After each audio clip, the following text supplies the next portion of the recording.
It was very early in the morning at 3:15 when police officer Leonardo Samaniego from Guadalupe, Mexico was doing his daily vigil in his patrol car. The night was cold and dark and the streets empty when Leo noticed something very unusual. A huge black object fell from a tree next to the street, but stopped just before it hit the ground, and then slowly descended and turned towards the patrol car. So he turned on the headlights of his car to try to see what the black object was that had just fallen from the tree. Then the nightmare began. It was a woman dressed in black who fell from the tree, but she didn't touch the ground. She just floated a few meters above the ground. I could see her very well, and then she landed softly and looked at me. She tried to hide her face from the car lights. I think they bothered her. I could see her two big black eyes, completely black without eyelids, and her skin was dark brown. She was dressed in black with a cloak and a cape like a witch, and she seemed very upset by the lights. Within seconds, the scene turned into an amazing sequence of events, almost out of a horror movie, but all too real. The creature very quickly jumped onto the patrol car, trying to catch up with him, as the distraught officer tried to escape by, reversing, desperately yelling on the radio for backup.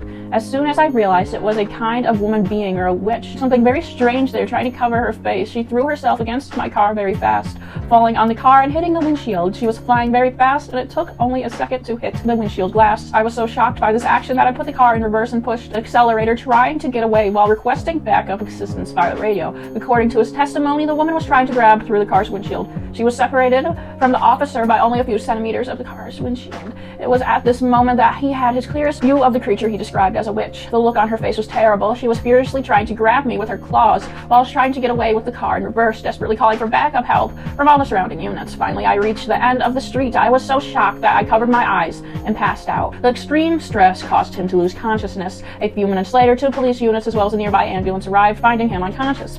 Fortunately, he was not injured, perhaps because he never abandoned his car during the incident. This decision may have avoided tragedy. After a few minutes, he regained consciousness and was treated by medical staff from the ambulance. A TV camera crew filmed Officer Samanego's first interrogation just a few minutes after he felt calmed enough. Officer Samaniego strongly stood for his account, insisting that the creature was a witch with the ability to fly and attacked him in his patrol car. Police units conducted extensive searches of the area to try to find any traces or evidence of the mysterious creature, but found nothing. The ambulance took him to the hospital for a checkup where he remained all day. Several substances tests as well as other examinations were performed to check for the presence of toxic materials in his body, such as alcohol. All tests were negative. After numerous psychiatric tests, it was concluded that Officer Leonardo Samaniego was in good physical and mental health. The next day, the mayor said Samaniego was an excellent police officer in the department and there was no reason to think he would make up such a story. But he said that maybe because he worked too much or was stressed, he believed what he saw and not necessarily what actually happened. He said life sometimes puts people in strange situations we cannot explain. 3 other police officers on his force saw the exact same flying creature 3 days earlier. They decided not to say anything until they heard about this case. Norma Alicia Herrera said in a TV interview that she and her brother also saw the flying being during the day. She said her brother was so stunned by the scene that he became sick for nearly a week afterwards. A few days earlier, a neighbor in the area also filmed a strange flying humanoid creature and gave the video to a television station.